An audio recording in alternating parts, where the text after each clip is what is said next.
I found that nothing in life is worthwhile unless you take risks. Nothing.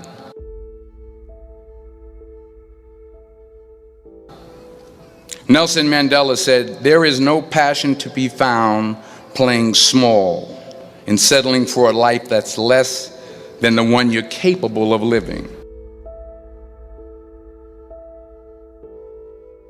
Now, I'm sure in your experiences in school and applying to college and picking your major and deciding what you want to do with life, I'm sure people have told you to make sure you have something to fall back on.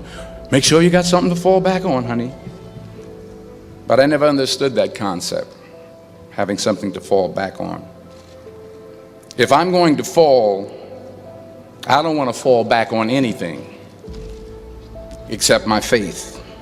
I want to fall forward. I figure at least this way I'll see what I'm going to hit. Fall forward. This is what I mean. Reggie Jackson struck out 2,600 times in his career, the most in the history of baseball. But you don't hear about the strikeouts. People remember the home runs. Fall forward. Thomas Edison conducted 1,000 failed experiments. Did you know that? I didn't know that. Because the 1,001st was the light bulb. Fall forward. Every failed experiment is one step closer to success. You've got to take risks, and I'm sure you've probably heard that before, but I want to talk to you about why that's so important. I got 3 reasons, and first, you will fail at some point in your life. Accept it. You will lose. You will embarrass yourself. You will suck at something. There's no doubt about it. And I know that's probably not a traditional message for a graduation ceremony, but hey, I'm telling you, embrace it, because it's inevitable. And I should know. In the acting business, you fail all the time. Early on in my career, I auditioned for a part in a Broadway musical. Perfect role for me, I thought, except for the fact that I can't sing. So I'm in the wings, I'm about to go on stage, but the guy in front of me, he's singing like Pavarotti, and I'm just shrinking, I'm getting smaller and smaller. So I come out with my little sheet music, and it was Just My Imagination by the Temptations. That's what I came up with. So I hand it to the accompanist, and she looks at it and looks at me and looks out at the director and was like, all right. So I start, you know, I'm going to sing. I'm like, and I'm not saying anything, so I'm thinking I'm getting better. So I start getting into it, running. And they say, oh, yeah, thank you. Thank you very much, Mr. Washington, thank you. So I assumed I didn't get the job. But the next part of the audition, he called me back. The next part of the audition is the acting part of the audition. Now I'm like, hey, okay, maybe I can't sing, but I know I can act. So they pair me with this guy, and again, I didn't know about musical theater.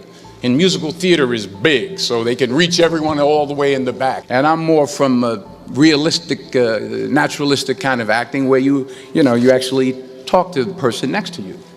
So I don't know what my line was. My line was, well, hand me the cup. And his line was, well, I will hand you the cup, my dear. The cup will be there to be handed to you. I said, oh, okay. Well, should I give you the cup back? Oh, yes, you should give it back to me, because you know that is my cup and it should be given back to me. I didn't get the job. But here's the thing. I didn't quit. I didn't fall back. I walked out of there to prepare for the next audition, and the next audition, and the next audition. I prayed. And I prayed. But I continued to fail and fail and fail. But it didn't matter, because you know what? There's an old saying, you hang around the barbershop long enough, sooner or later you're going to get a haircut. So you will catch a break, and I did catch a break. Last year, I did a play called Fences on Broadway. Won the Tony Award.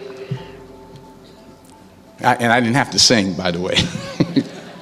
But here's the kicker. It was at the Court Theater. It was at the same theater that I failed that first audition 30 years prior. The point is, every graduate here today has the training and the talent to succeed. But do you have the guts to fail? Here's my second point about failure. If you don't fail, you're not even trying. My wife told me this great expression: to get something you never had, you have to do something you never did. Les Brown's a motivational speaker. He made an analogy about this. He says, imagine you're on your deathbed, and standing around your deathbed are the ghosts representing your unfulfilled potential. The ghost of the ideas you never acted on, the ghost of the talents you didn't use. And they're standing around your bed, angry, disappointed, and upset. They say, we came to you because you could have brought us to life, they say. And now we have to go to the grave together. So I ask you today, how many ghosts are going to be around your bed when your time comes? You've invested a lot in your education, and people have invested in you. And let me tell you, the world needs your talents, man, does it ever. I just got back from South Africa. It's a beautiful country, but there are places there with terrible poverty that need help. And Africa is just the tip of the iceberg. The Middle East needs your help. Japan needs your help. Alabama needs your help. Tennessee needs your help. Louisiana needs your help. Philadelphia needs your help. The world needs a lot. We need it from you, the young people.